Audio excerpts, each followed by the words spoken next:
Good afternoon, ladies and gentlemen. Welcome to the board meeting, August board meeting for the Public Schools of Robeson County. You have a copy of your agenda. You have the invocation by Mr. John Simmons. We have 2 or 3 names that he's going to announce. We've had a couple of deaths in our administration and our faculty and staff. But he'll mention those to you. Time, John, if you'll give us the invocation. Will we give a moment of silence for Ms. Tammy Wynn from Purnell Sweat and Mr. Derek Locklear from here. We'll have a moment of silence.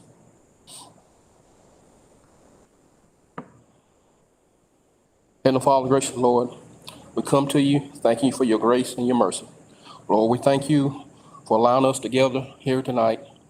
We ask you that you be with the families that have passed on. We ask that you stop by the Wynn house and comfort them as only you can. We ask that you stop by Derek Locklear's house, comfort his family as only you can, Lord. We thank you for allowing us to come together as a board. We ask you continue to bless each and every one of us here. Keep us safe from all hurt, harm, and danger. Lord, that you ask to bless us, that we make the right decision for the public schools of Robeson County, that our kids may be successful by our decision. We ask this in your name. Amen. Amen. Before we adopt the agenda, I'm going to ask Dr. Williamson to make a couple of statements. We made an announcement at the last meeting that we thought we would be back public this meeting, and we do the public comments and all that stuff to regular board meetings. But based on what we all know sitting around this table of things that John just mentioned, and as I mentioned last board meeting, it's still very fluid. There's we got 2 football teams that are quarantined, and there's a lot of sickness in the county. So if you'll just make some statements. Yes, thank you, Mr. Chairman and members. Based on our trending numbers that continue to go up on our positive rate, vaccination rate, it is my recommendation that we continue to not open our meetings to the public. I think, Ms. Grady, you shared some information to that same effect, but based on that recommendation and trending numbers, that we continue to keep our meetings closed to the public, and notification when we can open those meetings up will be up in advance. Ms. Grady, anything to add to that? No. Everybody good? This time we have adoption of the agenda. I know Dr. Williamson's got a couple of things he wants to mention, add or remove, so at this time we'll go there. Thank you, Mr. Chairman and members. I want to add on the information following the board workshop discussion, our FEMA appeal update, and we'll ask Mr. Hugh if he would do that to Mr. Grady. Also, for child and adult care food program, Ms. Jennifer Hanna is not with us. Dr. Robert Locklear will present that information. Where's that at? Were you adding that? That is under action, child and adult care food program. Okay, Robert's gonna do that. Dr. Locklear will present that. And then if we can strike through, must go lighting for Red Springs High School Athletic Complex, and we'll bring that back at a later date, please, sir. Okay. Anything else? Anybody need to add anything, remove anything? Have a revised agenda. Can I get a motion? Motion, Mr. Chairman. Have a motion by Mr. Randy, a second by Mr. Gentry. Any further discussion? All in favor say aye. Aye. Opposed, motion passed. Make a motion to approve the open session minutes. A motion by Randy, Second. second by Craig. Approve the open session minutes. Any discussion? All in favor say aye. Aye. Opposed, motion passed. We'll get into the information items. Right now, the 2021-22 testing calendar, Ms. Cindy Lewis. This my mask. Yeah. Good evening, Chairman Smith, Superintendent Williamson, and board members. Tonight I present the 2021-22 Public Schools testing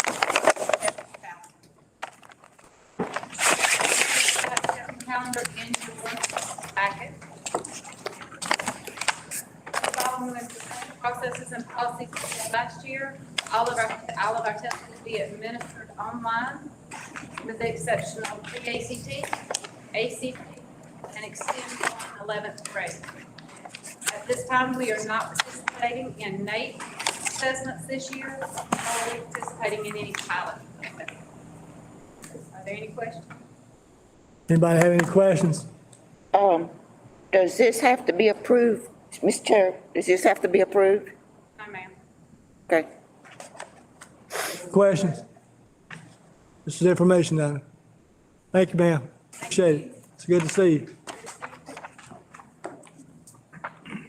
Next item on the agenda is mathematics employment agreement.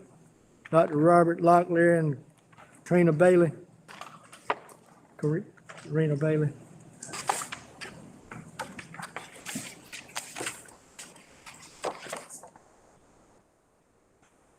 Chairman Smith, Superintendent Williamson, Ms. Bailey is providing you an updated version of our employment agreement that we placed in your packet Friday. We had a few minor changes. Ms. Gray and I had a chance to talk today, and we did want to make those minor adjustments, so that way you can see what changes were made. But the purpose of the employment agreement is to make sure that every child, no matter what content area, has a certified teacher. And so this contract is for mathematics, because that is the real need for the public schools of Robeson County. We want to make sure that every student in our district has access to a certified mathematics teacher. And we have done this in the past when Dr. Manuel was in the role that I am now. I remember Townsend, Fairmont Middle, Pembroke Middle. I remember when they used to call it, I think it was like Skype or distance, some kind of fancy term they called it, Dr. Mann, I can't remember the exact term. Skype. The Skype, yes. So this is nothing new. It's just something, we didn't do it last year. We were hoping to do it last year, but with the COVID, it didn't work out. So this year, we really would appreciate you supporting this. We have worked with several of our principals. I have with me tonight from Red Springs High, Mr. Campbell, Mr. Barton from Pembroke Middle. They were instrumental in putting this agreement together. We had several sessions. Ms. Bailey was our chair of the committee. So we had a team of at least about 15 people, Ms. Bailey. So we worked on this for several weeks to come up with a great agreement. We worked with our region. I shared this at our regional meetings. So they're doing some of the same initiatives that we're doing here. So this is something we really need to do for our students, and most of all, to help our teachers that are not, our teachers right now, having to teach extra classes and not being compensated is not fair to them. It's not fair to our system. So this will be done during their planning period. So at this time, I'll answer any questions you may have, because everything is self-explanatory in the agreement. Man, Mr. Chair, I don't have a question, I just have comments. I think it's really, really nice that our teachers can get some kind of compensation. What is it, $40 an hour? Which is absolutely. $5,000 per semester, and it equals about $40. Yeah, they're giving up their planning period because they used to have to teach it and did not get a dime, give up their planning period. So this gives children where they don't have a math teacher, they now it can be live streamed in where the teacher can teach math on their planning period at another school. So I think it's just another way of using technology to get to our children when they don't have a math teacher. I commend those who worked on a way, the committee and anyone else who worked on a way to get those children an opportunity to have a math teacher. And I also commend the fact that they're able to pay them now. I got Henry, then you, Mr. Jenkins. I commend you also. I echo Dr. Emanuel's comments. I guess my question would be around the other courses of study. Are there plans in the future to do the same concept? Yeah, we are looking at numbers. As a matter of fact, I met with the team. Haley and Mr. Davis are here. We looked at reports from yesterday. So we are constantly monitoring, working closely with Ms. Thompson and the Human Resource Department to make sure if there is a need. Ms. Mansfield could not be with us. She's getting ready to take her daughter to Chapel Hill, so she can be with us tonight. I think we have, Ms. Bailey, was it 2 or 3 English? And so we did talk with Mr. Clyde over at Cornell Sweat. He is trying to find a teacher, so that will be a further discussion. Yes. Mr. Gentry? And this is, I agree, this is well thought out. Part of the language, though, in the last half of the second page address substitute teachers. And we know that substitute teachers are a fact of life. Right. We have to have them. Yes. However, we all know the experience that substitute teachers can have if they're not experienced in coming to a lot of unknowns, especially if they're engaged in a critical event like testing. Yes, sir. And so what I'm getting at is that teacher buddies are essential. I think we would all agree on that. And I didn't see any specific language that addressed school buddies. Is that just a given without it being addressed I specifically? was talked about at the last board meeting, the school buddies, that was incorporated last week, when you were out. Sir, we do have those, Mr. Gentry, yes, sir. Thank you. Yeah. And if you look, referring to the substitutes, that there will be a substitute in every class, but there will be a certified teacher transmitting the instructional piece into those classrooms. So that person will be responsible for attendance and, of course, the minor discipline issues that may arise, working closely with the principal. But all that's spelled out in the Terry? I was going to ask about qualifications. My copy of the contract, I don't know like this on everybody else's. It seems like it begins on page 2, qualifications. I know that you mentioned they have to be certified, but other than certification, are we looking for like master level teachers? Look at the top of page 3, Mr. Clear. page 4, Mr. Terry. Throughout the term of this contract, That's it right there. Okay. Yes, so all of the teachers that will be employed will definitely, they'll be highly qualified. Yes, sir. Brenda? Mr. Chairman, Brenda, then Craig. Mr. Chairman, I was going to say, let's set aside policy and go ahead and approve it tonight. Yeah, well, I was gonna ask, I was gonna want to see if, does this need to be acted on, Robert? Well, I don't think so. It's just for information. Okay, because it's our contract, that's why I said it.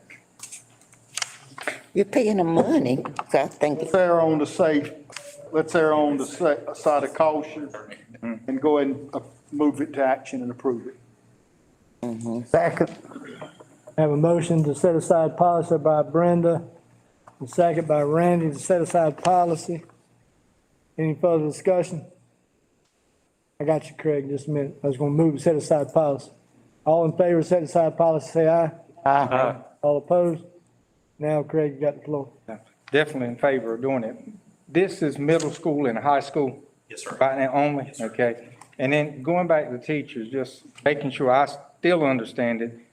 The person, Purnell Sweat, the math teacher that's teaching math, it's a regular teacher at Purnell Sweat that's teaching the classroom. Yes, sir. It's not somebody we're bringing in, it's the regular teacher there. And they're teaching this where if there's a student at Red Springs that they're not in a math class, then they get to have math with a certified teacher. And the principals, Ms. Craig, if I may, we, when we met with them, they're looking at their master schedules to make Right. sure. And if the principals want to mention that, I think that would be helpful, that they work on their schedules so that they could Work that together. collaborate that to make sure. And the same thing would be going on at the middle school. Yes, level. Okay. And good afternoon, Chairman Smith and Dr. Williams and other board members. So, as a principal who's receiving the information, case in point, I'm using 2 of our St. Paul's High School teachers to provide math instruction to my class. So I had to work with their schedule as well.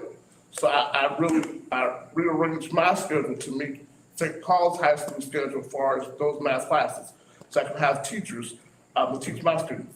Another added benefit that I'm doing at my school is that every class that's being taught by another teacher, those parents will receive a letter the first day of school stating that, hey, yes, there's a sub in the classroom, but your child is still receiving quality education by a certified teacher. So they'll know that, and they'll have that name and information that they'll get the first day of school, so they'll know what's going on and who will be contacting them. Because the teacher who's transmitting the information, transmitting the instruction, they'll be required to set up the progress reports, update the parents on progress.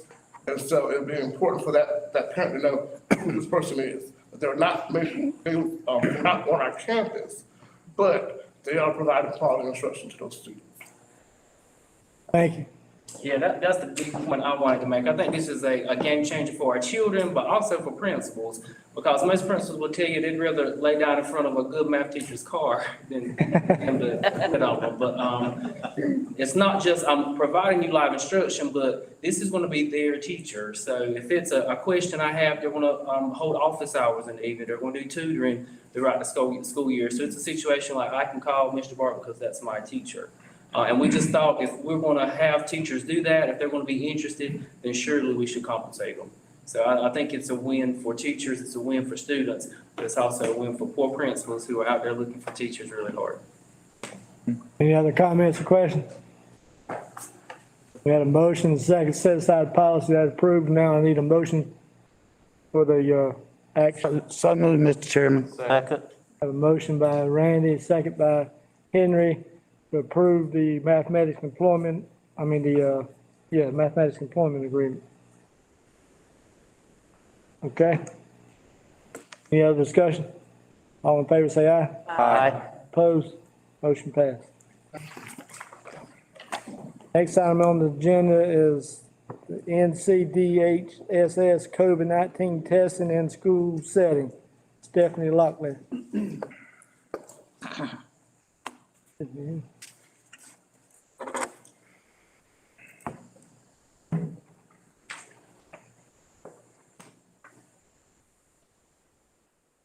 Good evening, Chairman Smith, Dr. Williamson, and board members. First and foremost, I was asked to review some information from our reentry plan. Okay, first up, we just wanted to go back and just reiterate some information that's in our reentry plan. With one of those is in the event that we had an identified COVID case in our school setting, that individual will have to complete a 10-day isolation. With that said, once we have identified a COVID positive in our school setting, the Clorox 360 machine will be deployed, and that process is done with I'm notified of that positive COVID case. I will create an email for request of that machine to Mr. Jimmy Mercer, Mr. Tim Bass, and Mr. Mark Oliver, and I copy the principal at that school setting and the school nurse, and that machine is deployed. And as a reminder, our backpacks are used for routine cleaning on a daily basis. Also, in the event that we have an individual who is exposed, that individual, if they've been identified as a direct exposure through contact tracing and investigation, that individual must complete a 14-day quarantine. And that individual cannot test out of quarantine. Even though on day 5, they get a negative PCR, they must complete the 14-day quarantine process. I was also to share about vaccinated persons. If you are an individual who has been confirmed, and we do look at your vaccination card, that if you are fully vaccinated, if you come in contact with someone who is COVID positive, you are not required to quarantine. But that individual is given guidelines to self-monitor for 14 days and to report if they become symptomatic. And if so, they are referred for diagnostic testing. And if a person's partially vaccinated, they still got to complete a 14-day quarantine. And I also just kind of wanted to piggyback off of Dr. Williamson. Again, our governor has asked us to tailor our reentry plan, and the decisions are made based on our community or county metrics. So again, we do have evidence of low vaccination status in our county, hanging at about 30%. And today, our positivity rate for the county is 12.7%, which is double the 5% threshold, which again, showing that we have high transmission rates in our district. So to talk about new information, I have with you a flyer. That's at your here. So this talks about, North Carolina Department of Health and Human Services has offered a COVID-19 testing program for all school districts, and it is free. Currently, schools that have participated in the pilot program and that have performed testing in our school setting has said it has increased the confidence from families that in-person learning was safe. And it's allowed schools to rapidly identify and quickly quarantine suspected cases of COVID-19, which got students and staff back into the classroom faster. In the opt-in survey, you had two options. The first option was a state contracted vendor testing option, which is the option that we want to choose to utilize, or you can do independent testing. And of course, LEAs have the discretion to tailor their testing program in their district, and which we're going to focus on diagnostic testing, which is for any staff and student who is exhibiting COVID-like symptoms can, upon entering into the isolation room, can be tested. And that is with a state-supplied vendor. And of course, we did choose the one with screening, but that's the one where we're going to look at a little further, which would be beneficial with our athletic program. So if we're looking at big events, if there was a cluster, a concern of a cluster event or something like that, that would be great with our athletic team to make sure that we can expedite that process. Let's see, and I want to go into this. So of course, we've been provided a program, a booklet that just kind of breaks down the duties and responsibilities of that state vendor. We have started receiving some communication, but we haven't had a chance to talk to that individual one-on-one, and that appointment is set for, I think, August the 24th is where we have our kickoff session with our vendor. So just to talk about a little bit of those responsibilities. So the vendor responsibilities is to perform the test sample collection and the processing. They would obtain the results of the test, and they will report the results of the test to the North Carolina Department of Health and Human Services and parent and guardian. Some of the school and district responsibilities would include, we would decide on testing plan and how we would communicate the event. We would collaborate on the consent process. So we as a LEA, along with the vendor, would look at what that consent form would look like and provide that to our parents if they chose to opt in COVID testing at the school site, and how we would communicate that piece with the parents as far as the results. And then, of course, we would provide guidance on quarantine and isolation, which we are currently doing, as school health services, once we have identified a COVID positive or an exposure. So, of course, we have completed the survey, and we just wanted to provide a quick overview of COVID-19 testing program. Again, we are going to work with our vendor who has been assigned to our district.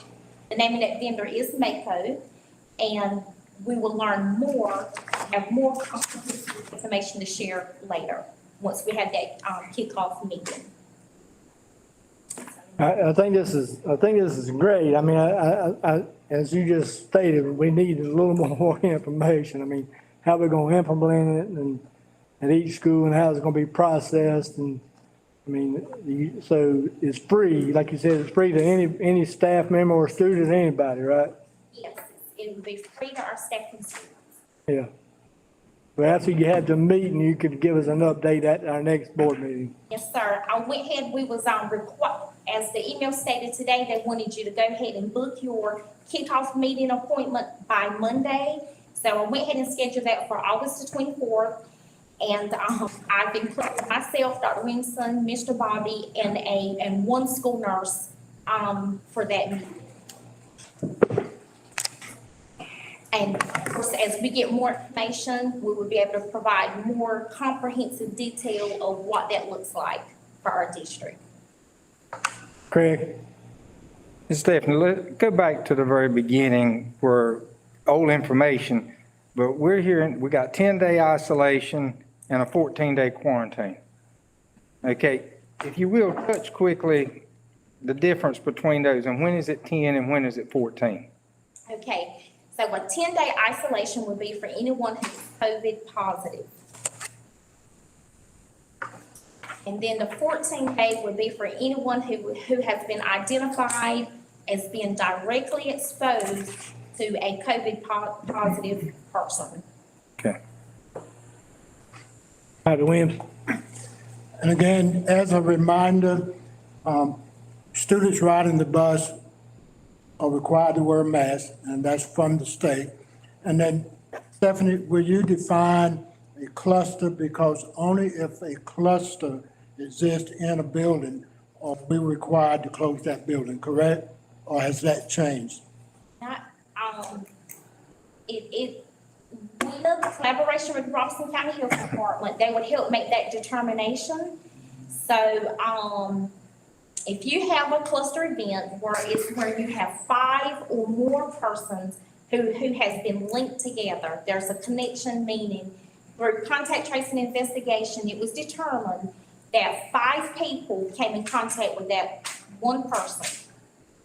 Or it could be one of the exposures to this positive person if they infected someone. They've got to have what they call an epidemiological connection. It's got to be connected.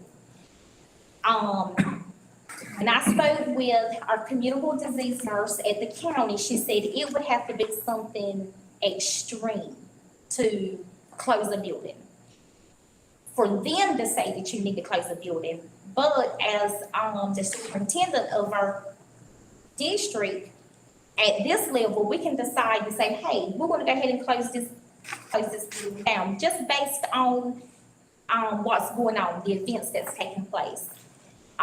You may choose to close a grade level down. You may choose to close a wing or a portion of that building or the whole building. Or in some cases, we may, or like a bus, we say we're going to just remove all the students off that bus. But it wouldn't warrant automatically the closure of a building unless we just felt like we want to strengthen those measures and decide to do so. Dr. Williams? Also, as an additional piece in the building, Jennifer, in our ESSA plan, we did approve for air purifiers. Yes, sir, we did. Bobby and I were just speaking of that, and yes, sir, we've appropriated around $46 million for air quality and purifiers. So yes, they are, and I think Bobby can elaborate on some recent conversation that we just had with a vendor. Chairman Smith, Dr. Williamson, board members. In speaking with our vendor today, we are in the process of obtaining the quote for approximately 2,100 air purifiers that we're going to place in classrooms, gyms, any place where students are going to be. The gentleman told he's currently on vacation, but he said within 2 days I should have a quote to go ahead and start that process. Any other comment? Brent? I have a question. Miss Stephanie, I want to go back to a fully vaccinated person that came in contact with a COVID person. I just think, based on hearing the staff talk already, that fully vaccinated person need to be tested, in my opinion. And that's to bring comfort. Because if they know they've been in contact with that person, nobody's not going to want that individual around them. And I said that because I deal with a family that was fully vaccinated and somebody died. And they believe if they had, when it got tested, I just said they believe, okay? I don't know the whole scope of it. And there has been concerns because there has been some what we call breakthrough, infections. Right. Evidence has shown that folks who are vaccinated can still spread the virus. But individuals, based on the guidelines, in those vaccinated individuals who are fully vaccinated, and it has been confirmed by looking at their card, what we've told those individuals, they must self-monitor for 14 days. In the event that that individual becomes symptomatic, you know, they get up, they do that self-check. If they become symptomatic or not well, they will be referred for diagnostic testing. Now, we can't require, but they will be referred for diagnostic testing. So you're saying they won't be at school? No, ma'am. Okay, that's, I'm good then, I'm good. And we tell them to practice the 3 Ws. I agree with that. So they, I agree with that, okay, thank you. but they're not required with, you know, based on guidelines. I go along with that. Okay. Dwayne had his hand up. One thing that I feel like we do need to make sure of is that principals stress this, mandate it as hard as they can. And I'm not meaning for this to sound funny, but I'm being serious when I say this. You got kids going to school half naked now. And they're not even, the rules and regulations aren't even being followed on that. So they got to stress this, they've got to get it out there, and they've got to follow through the protocol.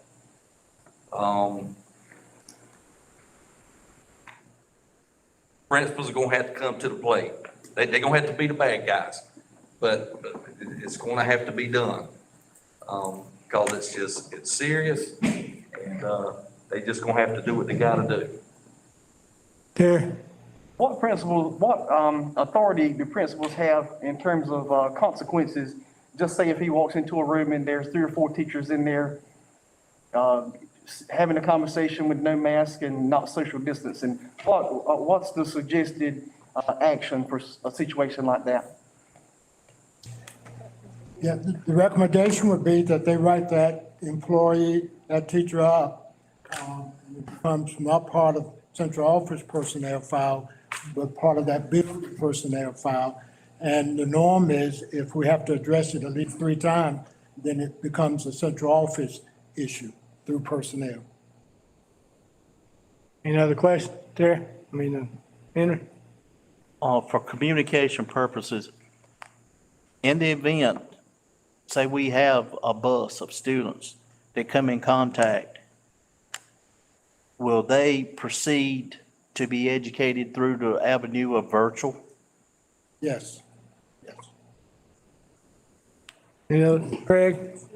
Real quick, since we are starting back to school, we purchased a lot of equipment last year. The backpack, the 360, and Mr. Bobby and I had the conversation. I've just asked him to go back and reiterate with principals, whatever they have to with custodians, that all of this stuff is being used. And I'm talking before teachers come next week, and then students that, as we said, when we're finding out if there's not orders down at the maintenance about chemicals, it's not being used. And, we need to just make sure that that equipment is being used. If there's cases where that 360 needs to be called, that documentation is there and it's gotten out as quick as possible and do whatever has to be done to fulfill the requirements we said we wanted done. You have your hand up? Yes. Vontae? With the numbers of stuff and the cases steady rising here in Robeson County, are we prepared, if we have to go back virtual or seamlessly, or are we prepared to do that? State doesn't allow that. I'm just saying, In terms of our readiness, the answer is yes, that we have all the devices, equipment in every classroom. Teachers can teach face-to-face and remote. Great question, but every classroom, Robert, we have that capability.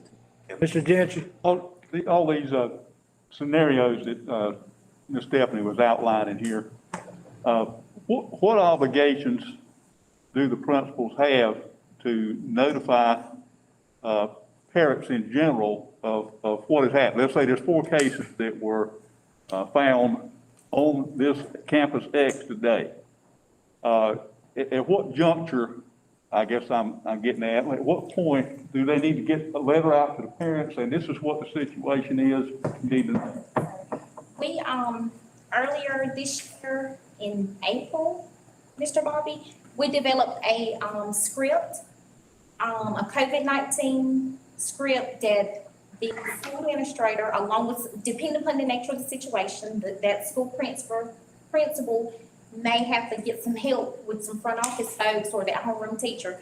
But we do have a script that, they call each individual, parent of the student that's in that classroom and let them know that there was a positive case on campus. And, there's some more information up there, and in the event that a student was identified as a close contact, they would be receiving an additional call from the school nurse. But we do have a, script that we reviewed, we devised at the central office, and it's been shared with our school principals to, get that message out to, parents. Would this be implemented through the automatic dialing system? No, or in person? it has to be a phone call. Any other comments or questions? I want to go back to Mr. Leach's question. Not only are we ready, each classroom, Jennifer, we also put in our ESSA plan that's been approved that those teachers that have to teach face-to-face and virtual, that we will pay them a stipend because of pulling double duty. And so we've added that this year. Good. And as you said, Dr. Williamson, we have also ensured that every teacher has a computer as well as a swivel where they will connect. So we are prepared for that as well. And you'll keep the board members abreast of any of those isolation cases, and we need to know as a collective group if something happens at school X or Y or Z. So we get hit at the grocery store or wherever, we'll be abreast of what's going on. Any other comments or questions? Thank you, Steph. Thank you, sir. Next item on the agenda was the board workshop. Dr. Williamson sent out a text or an email. It had 2 different dates. If everybody's had a chance to look at them, that was a Friday and a Saturday. Yes, sir. 10th and 11th and 23rd, 24th or something like that. That's right. The 10th and 11th, or the 24th and the 25th, start time on that Friday, 9:30 to 3 o'clock, and then start time on Saturday, 9:30 through 1 o'clock, to include obviously lunch and that. Anybody have any comments about that at this point, or are you just gonna let me know or let the superintendent know? I text mine to you. I got it, I saw yours. 9:30 to 3 on a Friday is not good for me. Yeah, It's always been in the afternoon, and, I mean, I can be here on the Saturday part, but I chose the 2 latter dates because it's better for me that way. I'm for the latter day also. I'm looking at the, Labor Day weekend, should there be any surges? But also I'm looking at our hurricane season and our trainings that we have. if you will, shoot Dr. Williamson an email or shoot me a text, and we'll compile all the information. And the one that's most favorable, or the one that I know Randy has to, Fridays are tough for him, but if we have to make a little adjustments or move it back 2 or 3 hours and do like a Friday, if we did like we've done before, Randy, like a 6 or 5 to 9, or would that be feasible? oh yeah, 3 or 4 would be good, but Yeah. I mean, in the early morning, it's just, Right, I understand. I think everybody else is pretty much flexible with you. Everybody else? yeah, y'all retired. Okay. Just need to know the dates to calendar, and so we can start that process, please. All right. Next item on the agenda was the FEMA appeal update by Hugh McElwain and who else? Ready, Hunt? Go ahead, Hugh. Good evening, Chairman Smith, Superintendent Dr. Williamson, board members. As you know, FEMA denied our claim. We filed an appeal. Today was the deadline. At about 5:45, the appeal with all the exhibits were filed with the state. I did receive confirmation they got everything. So now it's in the hands of the State Department. They do have 60 days to respond, North Carolina Emergency Management. And all that is taking our appeal, putting their support letter together, turning that into FEMA. FEMA will then have 90 days from that point to respond. Now, FEMA can also, their clock, 90-day clock will start every time they ask a question. So, just let you know, best case scenario, it may be January, late January, 1st February before we hear it. In the first appeal process, we did find a little issue about West Lumberton that has been resolved by the number of students. So the figure may be reduced to what we don't know. It depends on the FEMA review. But just because our appeal has now been turned in, our work has not stopped, we will be filing a supplemental with 2021 figures for cost of construction because of how everything has been inflated so much compared to the 2019 report when it was originally turned in. So as of right now, it's in the state's hands. We're hoping for the best. Great. Questions? Just to piggyback on what Hugh was saying, last 7 weeks has been pretty incredible following along. And just seeing the work that's been put into the appeal. And I can tell the board that Dr. Williamson, Hugh, Erica's done yeoman's work. And 1:30 caught me up this morning, submitting my final edits to the appeal. But it was one of those things like Dr. Williamson said, I didn't intend to go to sleep until I had done that because I've seen the work that you guys have put into it. And again, it's been yeoman's work. And just reading the appeal, it tells a story. And it's one hell of a story when you see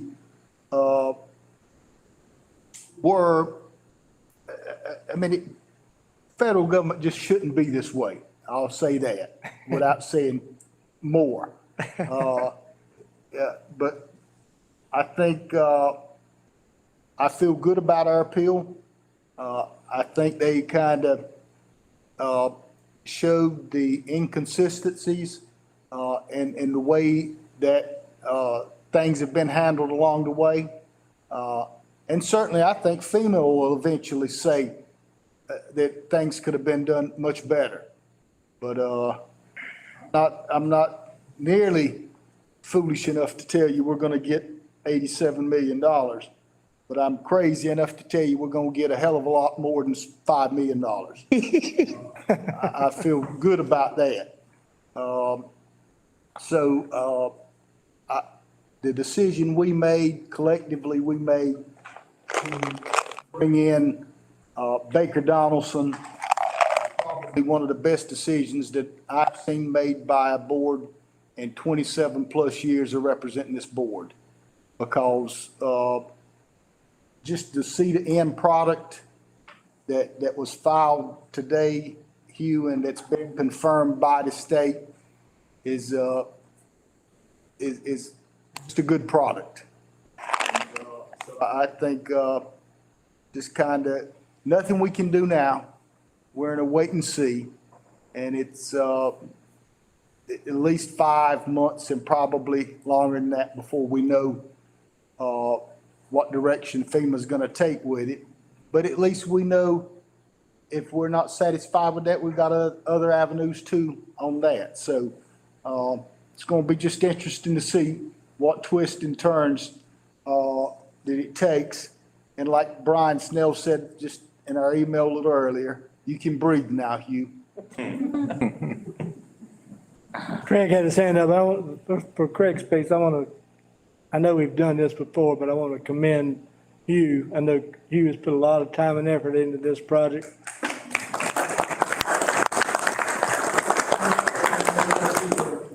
And that's the reason you dot all the I's and cross all the T's, because y'all had to come up with a lot of stuff to feed these attorneys out of Washington.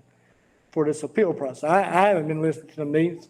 I know Grady has, and you and Eric and all y'all have, but it makes me feel good to know that, hear Grady say that we made a good investment in hiring the firm out of Washington. I mean, probably should have done it earlier, to be honest with you, but that's hindsight too. At least we're moving in the right direction. I feel good that something positive is going to happen out of all this at the end. And maybe we'll have that new career technology high school at some point. Craig? Reiterate, I listened a few days and I found out very quickly, I didn't know hardly what they was talking about. That's the best way I can say it. When they went to using the terminology that was being used, and to have Mr. Hugh, Miss Erica, and Mr. Grady, people here that could listen and understand what was going on, folks, because there was one lawyer there, I think out of DC, and she would lose me every time she started. I sit there and listen to her. But Mr. Grady, I know we talked about it as a long document. How many pages was turned in? Just the appeal itself was 52 pages, and Hugh, The exhibits, I don't want to guess, maybe close to 1,000, I was gonna say- 2,000 pages. But the appeal letter itself is, well, they lengthened a little bit more, it's 55 now. Okay, thank you. Good job. And I would definitely like to say thank you to everybody for their support, Rebecca Donaldson and the state, and Chad Cronin, the architect, who helped us come up with stuff. Thank each of you. Dwayne?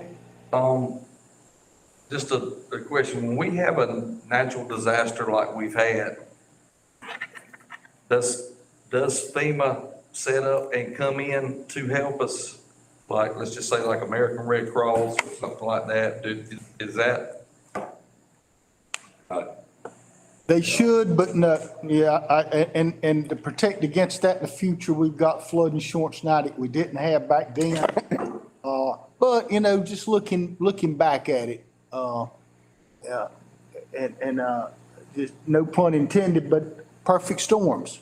You think about, you know, Matthew, then Florence, then the other storms that we kind of tend to forget about that hit other places that kind of dispersed them all over the country and other parts of the world, to be honest.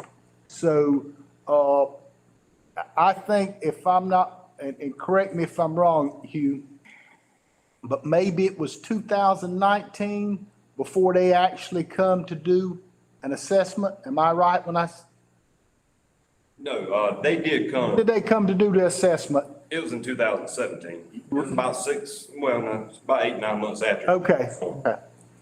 2019 was when we filed the final document, when they finally got in touch with us 2.5 years later.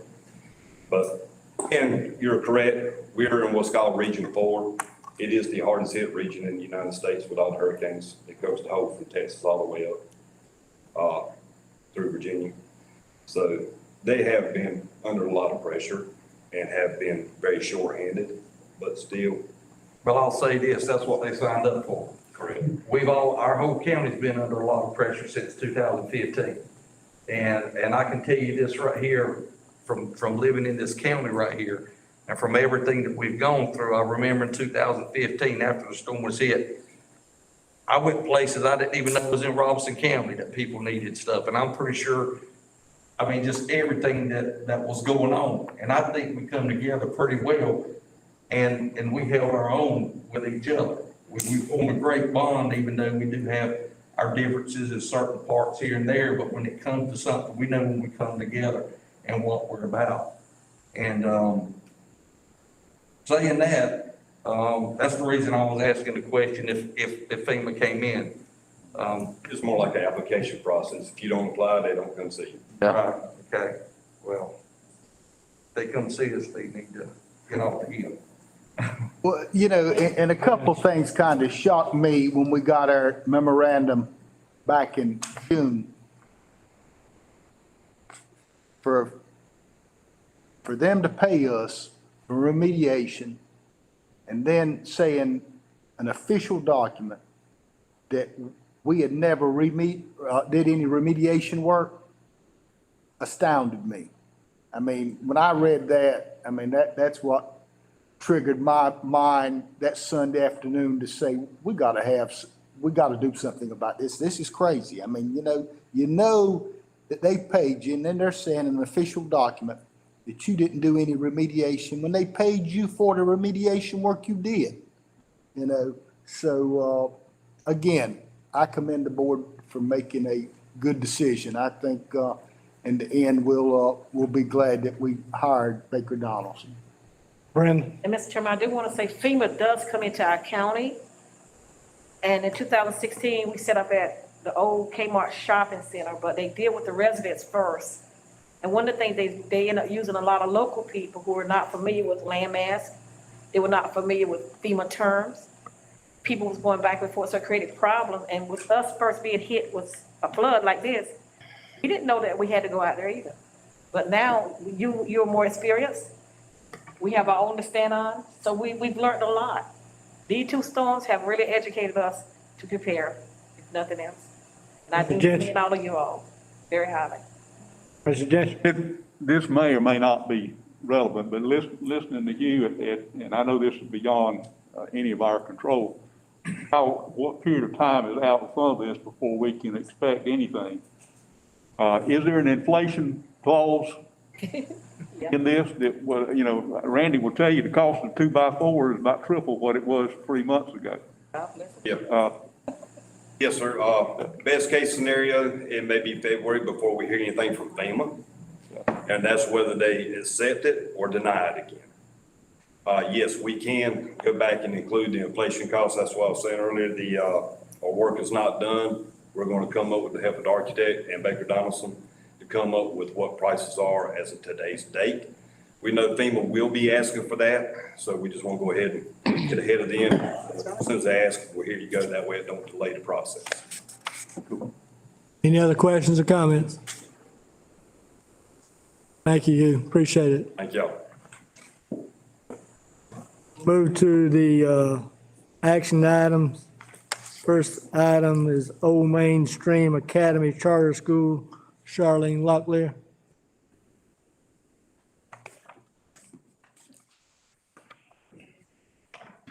Good evening, Chairman Smith, Dr. Williamson, board members. Today I'm asking that you accept the agreement of meal services between Old Main Stream Academy and Child Nutrition. It was put in your packets on Friday, and this is allowing us to be able to serve them meals over at Old Main. Move approval, Mr. Chairman. Second. Have a motion by Brandon, second by Randy to approve it. Any further discussion? All in favor say aye. Aye. Opposed? Motion passed. Thank you. Thank you. Next item on the agenda is Child and Adult Care Food Program. Mr. Robert. I have a question, Mr. Chair. Go ahead. Mr. Robert, is this the same program that we've used continuously, what you're about to propose? Yes, ma'am. Have there been any changes? Let's see, it's $42 a month per child. And it's what, the same program we've used forever? Through the Child and Adult Care Food Program. Yes, sir. Yes, Mr. And the DHHS allocates the $42. Yes, sir. Mr. Chair, I move that we approve this Child and Adult Care Food Program as presented. Second. Motion by Dr. Emmanuel, second by Mr. Brewer. Any discussion? Do you have a question, Mr. Gentry?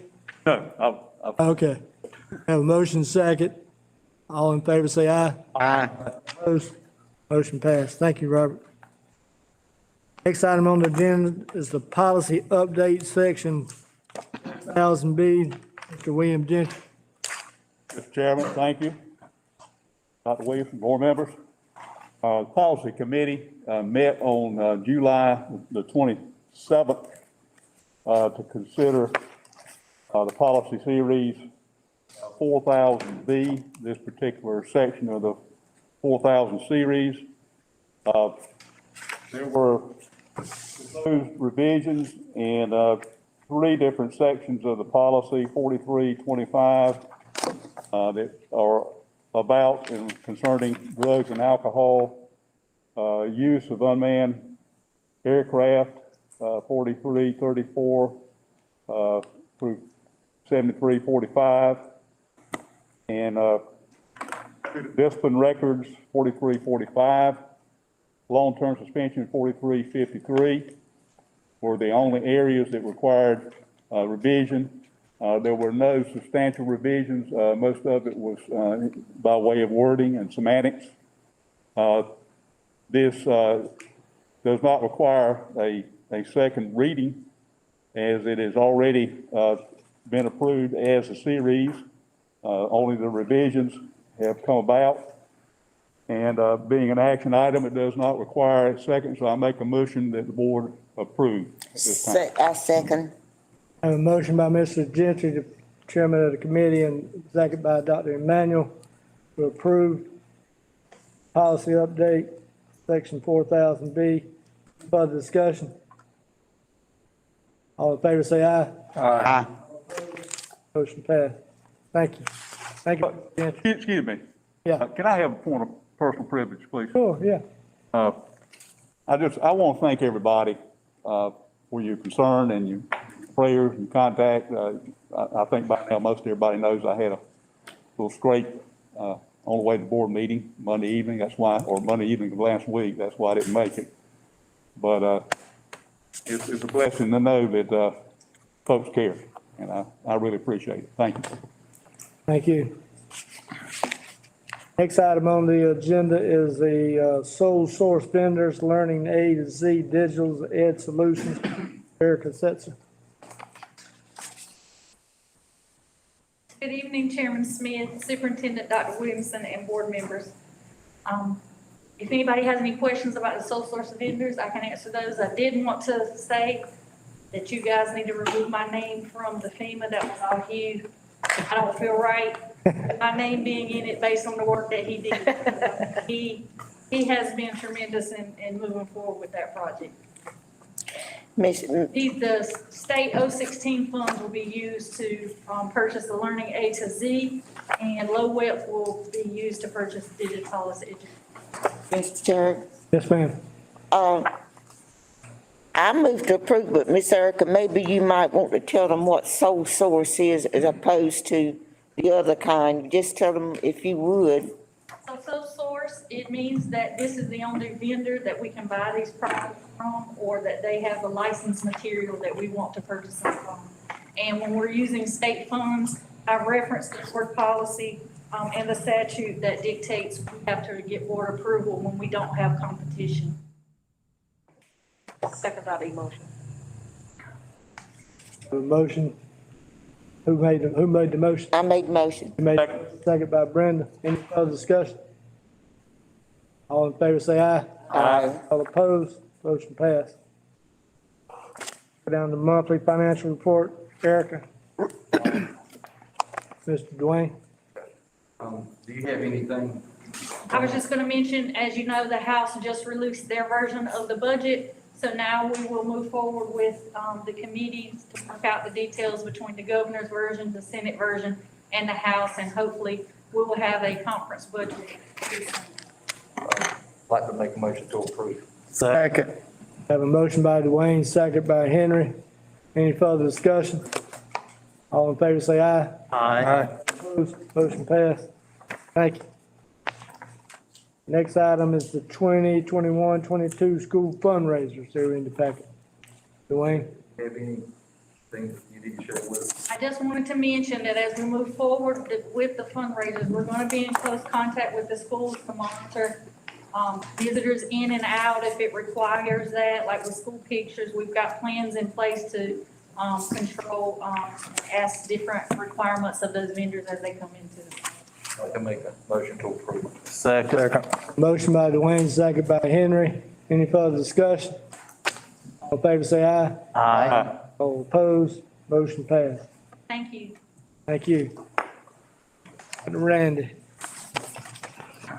I move that the Board of Education for the Public Schools of Robeson County go into closed session for the purpose of discussing certified and classified personnel, North Carolina General Statute 143-318.11A1 and 6, student transfers, North Carolina General Statute 5C-402, the General Statute 43-18.11A1, and to consult with attorney retained by the board, serve the attorney-client privilege, attorney, and the Board of Education for the Public Schools of Robeson County, North Carolina General Statute 143-318.11A1 and 3. Motion by Randy, second by Brenda. All in favor, say aye. Aye. Opposed? All right.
I make a motion that closed session come to a close.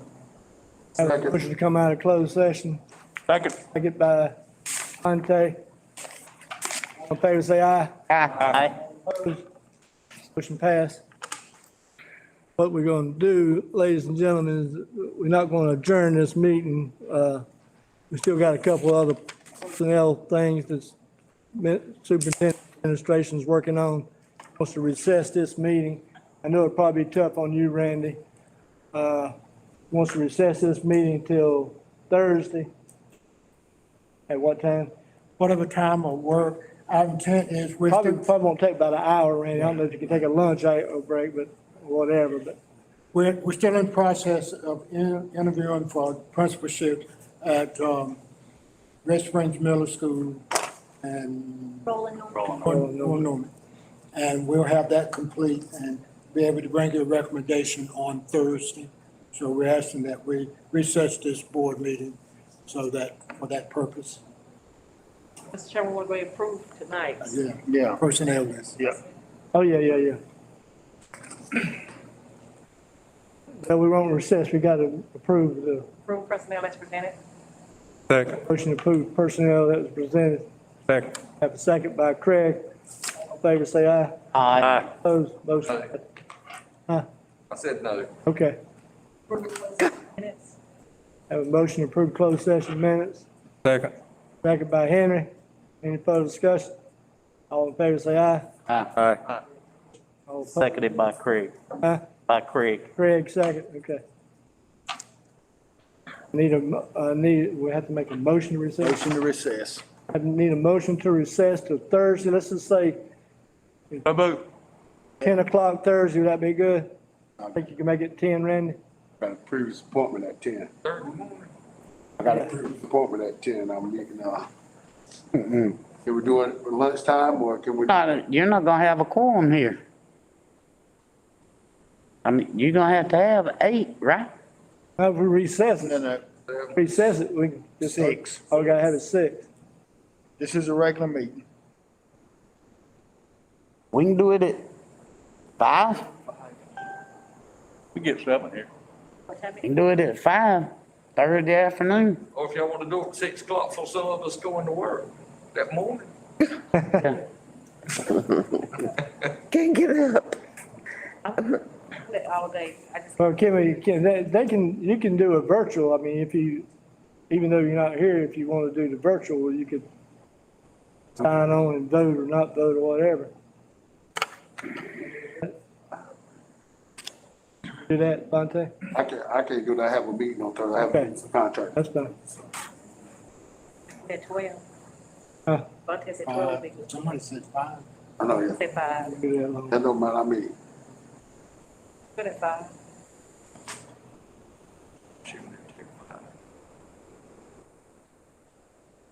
don't let me hold yours now. Can you be here at 5 that afternoon? I can be at 5 in the afternoon, yeah. Yeah. By earlier in the morning. Like, Are you serious? I just said, Yes. Dr. Williamson, I couldn't get nobody to get on board. 6 is a little early. Make it 8. Retired. I mean, if it ain't gonna take about an hour, that's the thing, it shouldn't, I mean, I wanna come at 5 and just soon try to get 6 people, or if you feel good about what you think's gonna happen, I mean, you know. I can meet at 10. Everybody that can meet at 10, raise your hand. Huh? 10 o'clock's gonna be tough for me now. Okay, that's fine. Okay. Yeah, 8 o'clock is better for Grady. Those are 4 or 5 retirees right there, so. Yeah. Sounds good to me. I can meet at 5. Meet at 5. All right. We'll just do 5, Doc. Just do 5 o'clock Thursday. 5 p.m. Meeting will be recessed till 5 p.m. Thursday. Clarify that. All in favor of that, say aye. Aye. All opposed? Motion passed. All right.